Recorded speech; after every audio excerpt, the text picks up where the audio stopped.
In June of 1991, Carin Streufert was abducted, raped, and murdered in her hometown of Grand Rapids, Minnesota.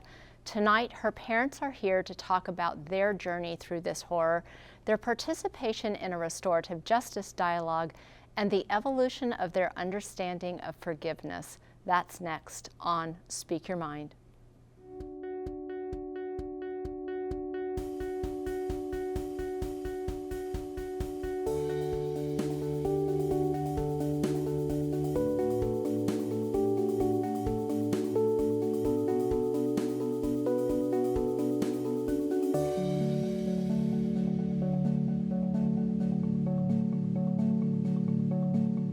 Welcome to Speak Your Mind. I'm Dr. Carolyn Phelps, licensed psychologist with the Human Development Center. It seems to me that if anything in this world is unbearable, the tragic circumstance of Carin Streufert's death would be just that for her parents. Yet they have found a way to endure the unendurable. I've had the good fortune to talk with them already, and I have to tell you that I left that conversation feeling truly transformed. Tonight, this conversation is a very special one that deserves your full attention, so we won't be taking questions from viewers this week. Instead, I want you to just sit back and let your heart take in what your ears are about to hear. Joining me now is Mary Streufert, the mother of Carin Streufert, and Don Streufert, who is Carin's father, and as Mary wanted me to let you know, also a fellow psychologist. Thanks so much to both of you for coming here. And I think what I would like to hear first, because as I have thought about your story, I always get to the point of wondering, especially in that first year, how it was possible to even get out of bed. And how, Mary, I'll start with you, because I want to hear sort of both of your answers about that. How did you cope during that first year? Well, sometimes I wonder how I did. We have a younger daughter who was 16 at the time, and Emily, yes. And so we had to go on for her. You know, I had a strong feeling of wanting her to still have a family and have a family life. There were so many people that supported us. Friends, family, people we didn't even know that supported us. And being in a small community as well, even though I didn't know people, they knew who we were, and they were very, very kind. And I'd say I was probably numb a lot of the time, a lot of tears, and because I had been working with a hospice program, both of us had been, I was very familiar with grief and loss, kind of the kind of the technical part of it. Mm-hmm. And so I kind of knew in my head that what I was experiencing. Of course, that didn't take away the pain in my heart. Yes, yes, absolutely. Don, that first year for you? I would very agree with what Mary said, the support of the community. It was just amazing. The work colleagues, the opportunity, no work pressures, so to speak. We could have that distance, and we did not have that pressure to return to work. Mm-hmm. At the same time, different types of work was found to be very comforting and very rewarding, just to have somewhat of a routine to go back to. At the same time, then, there were so many new things happening. Certainly our first introduction to the judicial process and what happens next, how is it going to happen, where is our opportunity to participate, what information do we need to know, what's going to happen next. I think that sort of kept me moving ahead as well. But the big thing was the support from just every level and every dimension of the community and family. And we talk a lot about how much support, how vital support is to our well-being, and you're just echoing that sentiment, that in the most tragic of circumstance, Mary, what you said just really struck me about even people who you didn't know, but that meant something to you. Definitely. And it's kind of funny, even now, I mean, it's been over 20 years, and now living in Duluth, I have met people, and people have said, oh, I know who you are, and we prayed for you.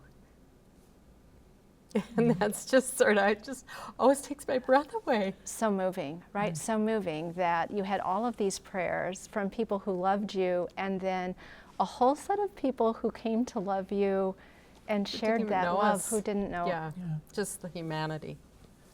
The other thing that comes to my mind now, probably tears come easily too when I recall this. I never knew how many fathers Carin had till I cried with them.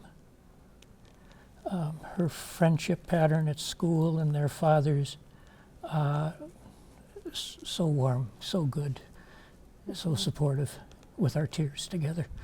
And you know, I always talk with people about the notion of our family includes our blood, but it extends beyond our blood. Indeed. And that we can have many mothers and we can have many fathers, and so for you to our express children especially, that. how many loved our children, and how they did.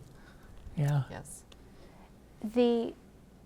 You decided to participate in a restorative justice dialogue. I want to hear a little bit about how you came to that decision, and also for our audience, I think they need to know what a restorative justice dialogue is. And so maybe, Dawn, you could start by explaining what a restorative justice dialogue is. Restorative justice is sort of an alternative way to look at the justice process. So where the justice process asks what crime, or what was the crime, restorative justice asks who was hurt. So who did it? What did they deserve are the big questions after the crime is decided a crime was committed. Whereas restorative justice is who's hurt, what do they need, and who shares responsibility, or who can provide support to meet those needs. We unknowingly were engaged in that restorative process from the very start in terms of the way law enforcement treated us from the day that she was first disappeared, including us, sharing information with us, keeping us informed of what happened. As we proceeded to trial, the same thing. We felt like we were participating in the process and respected and encouraged. Was that the luck of the draw? You lived in a small community, and that's how small community law enforcement works, that they include you in, and you don't feel like the afterthought? Certainly that was part of it, but I've often asked that question. But it was there, not only in our small community of Grand Rapids. The attorney, the new county attorney in Grand Rapids that year went to school with Mary's family. Yeah, with my brother. We had some previous working relationships, but when we moved, the trial was actually held in Aiken. My folks were retired there. And again, but the inclusion was just like that. The judge and the county attorney, I think we're way ahead of the game in providing these victim services or these victim courtesies, these victim supports. Now, restorative justice itself, in October, Carin was murdered in June. In October of that year, as trial dates had been set for the end of November and December, I received this packet of information in the mail based on, I guess, publicity that, what was seen across the state. Kay Pranis, who was working in restorative justice at that time, sent me the basic material. This is restorative justice. First thing that I learned from there, or was helpful for me, is what might I expect from the judicial process? And I just recall these words going from retribution to restoration. And this big continuum of what I would call punitive measures and moving into what I would call healing and restorative, if not peace-promoting measures. And you all decided to actually sit down and talk with the murderers of Carin. And how did you come to that decision?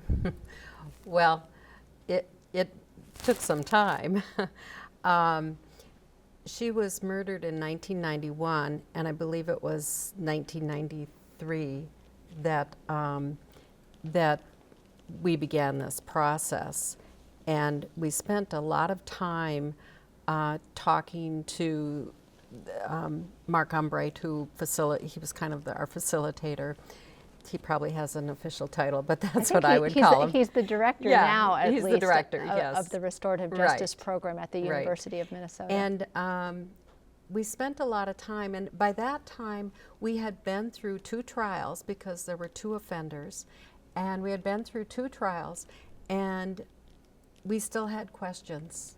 There were still things we didn't know that we were curious about, and there were a lot of people that expected us to be angry and vindictive, and that wasn't really what we were feeling. I think we were more sad and grieving. And so it just was a combination of things and a very slow process. I don't want it to sound like we just read the things and said, oh, this sounds like a good idea. It was a process with a lot of conversation going on. And then I think Don was especially eager to do this, and I wasn't quite sure. But when I thought about it, and I thought about him being in there and me not hearing the conversation, and knowing that he would probably not tell me as many details as I would want, because that's just his personality. And so I decided I would go with. And you know, Mary, you and I laughed on the phone because I said, you know, well, I feel that way about my husband, that he won't ask the right questions. He won't ask my questions, right? He won't ask my follow-up questions. And the things that I think would be interesting, he wouldn't notice or wouldn't. It's not that he'd withhold it, but he just wouldn't think to tell me, you know. So I wanted to be there so I could just have my own experience. I think it's so interesting what you said about that idea that other people expected you to feel angry and vindictive. Some people did. And that just isn't where you were. How about for you, Don? No, an anger, a vindictiveness, that was not big in my experience. And here again, where did that come from? Was that a gift, or was it, who knows?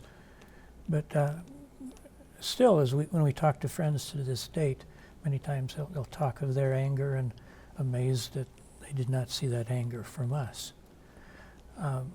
For me, I think that's one of the dimensions of forgiveness, is that moving away from revenge, or moving away from having to punish, or being able to say that justice is providing sufficient accountability for this process. Moving through that process for you, the restorative justice dialogue, how do you feel that affected your journey? How has that changed you? Like Mary said, the first thing was just information that was never available in any of the court proceedings or processes. Information from the offender. From the offender of what was happening that night. We also came away from those conversations with, we're not going to get all the information that's needed until, or we need Carin's perspective Side on of the this, story, not right? available. Yeah.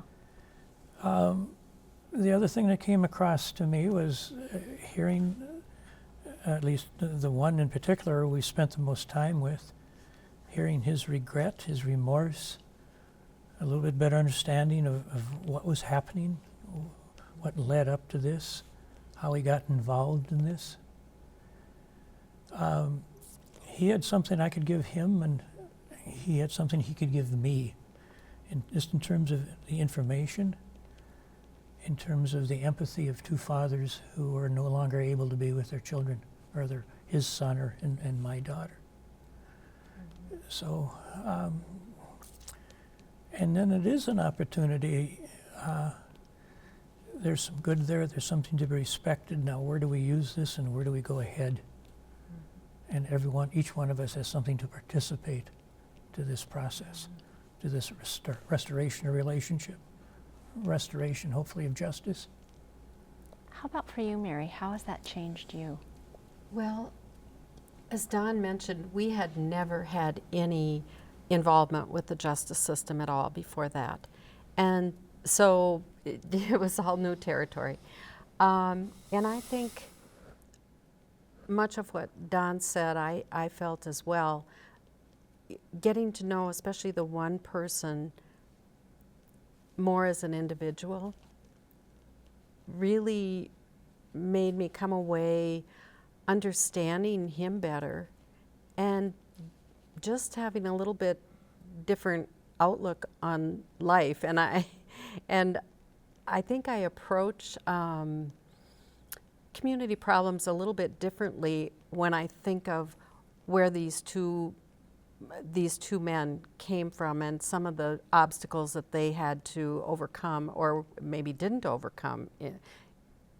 And maybe that's one of the issues, as to the community. How do we handle people that don't fall into our exact little plan for the school, that don't follow the norm? And so it gave me an understanding of just a whole different perspective. That what had happened that night was bigger than what had just happened that Absolutely, night. absolutely. They didn't just arrive at that point. They were 24 years old. There was a lot of things that had happened and a lot of places where possibly the community failed them.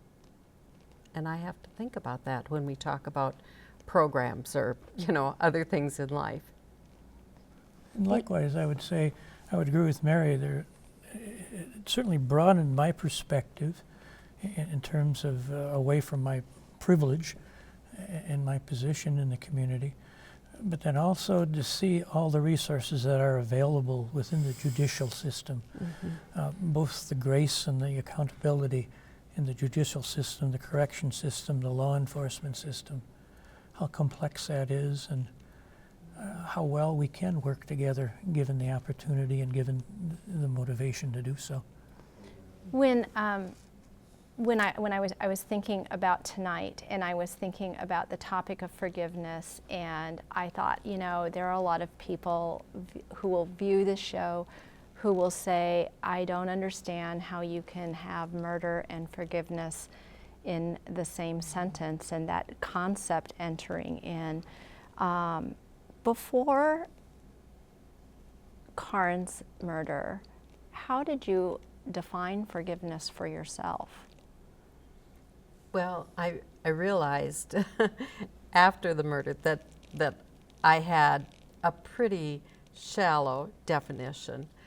I had never had to forgive anything that was huge. I mean, just petty things. And so, that's you don't need a real big definition for that. But I found that I was clinging to the feeling that if I forgave them, that then I would forget what happened, forgive and forget. And somehow that got in my brain. And then the other thought I had was that if I forgive them, then shouldn't I be at the prison gate saying, I forgive them, they should be let free? And I wasn't ready to do that. So I had a long way to go. I really hadn't given forgiveness any deep thought. And I think it was Don's study and his reflection that finally I started asking him about it and listening to him, and I changed my definition then. And your definition now? I think I'll let Don talk about that. Which question should I go with? The evolution, I think we're talking a little bit about the evolution of forgiveness, and I know we're not going to have all the time that I want to do that. That notion of before a tragic event like this, how we define forgiveness is often based on the, I'm sorry, I bumped my cart into your cart at the grocery store. Coming out of the Lutheran tradition, forgiveness is part of the liturgy of every church service I've gone to, or the pronouncement of forgiveness from my God. Did I understand that? No. In the early process, with the restorative justice process, there was a tension. Here again, I would call it with the ethics of revenge and the ethics of restoration. And certainly forgiveness went towards restoration, but the animosity that was generated when, like Mary said, if I forgive, that means I'm condoning. So there's a lot of confusion, a lot of tension at first.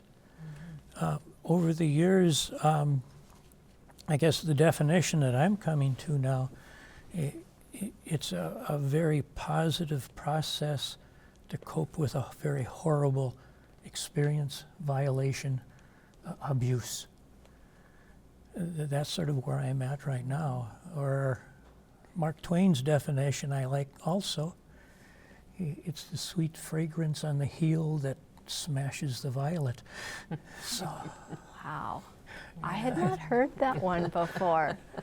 I think that what I'm really hearing both of you say is that it was that movement from that static notion that it is a thing I do, that you say you're sorry and I say okay, and that's the end of it. And I think that when we live with that static notion, it's hard then to bring a more robust understanding of forgiveness, and what both of you are talking about is that process, right? Yes. Going from resentment, revenge, I want to do more harm, to how do those negative emotions, negative thoughts move to a more positive and to more opportunity to build relationship again.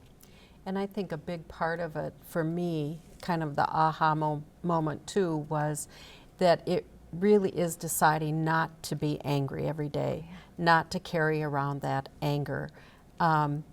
You can pick at the scab every day if you want, and really irritate it and be angry every day. And I think without even, I guess it was a conscious choice. I didn't think I was forgiving, but I made a conscious choice to not be angry every day, because it was taking too much of my energy.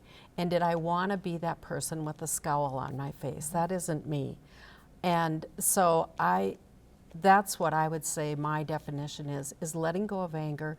It's not letting go of justice.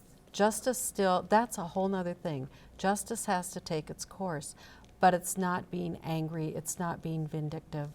And then I remember one time Don was talking about it, and he said, and it's really an evolution, that you get to the point where you actually wish them well. And I remember the day that I did that for one of them. He shared that he had accomplished something, and I felt good for him. I said, good. I want to remind you, and I don't know if you remember this, but I watched the documentary that you took part in, A Glimmer of Hope, which is available to check out. Even community members can check it out at both of the colleges. But in the course of meeting with one of the offenders, he started tearing up, or he had a cough, and he asked for a Kleenex, and you had brought a packet of Kleenex, and you handed him this Kleenex. And that to me was this, it's many years later now from that moment. But when I saw that, I said, well, that's Mary. She always had it in her right there. We're drawing short on time, Don. What are the parting words that you want to say here? Forgiveness, I've benefited from forgiveness. I hope Guy has benefited from forgiveness. I hope my community benefits from forgiveness. But I think there's so many benefits in so many directions. But I think I was the first recipient. Thank you so much to both of you for sharing your story and allowing us to see. I just feel like you allowed us to see some of Carin through your own heart. Clearly she had parents who loved her very, very much. Dr. Martin Luther King said, "Darkness cannot drive out darkness. Only the light can do that." And I think Mary and Dawn are clearly a part of that light, and they stand as a part of that light as inspiration for us, for all of us in all of our communities when we are in our own darkness. Thanks to both of them for coming here and sharing that part of them. For you, don't forget to visit us on the web at speakyourmindonline.org, where you can find a schedule of our topics and resource links and read my blog. And you can also email us your questions about next week's show, when we'll be talking about medication and mental illness. I'm Dr. Carolyn Phelps. Thanks for watching, and good night.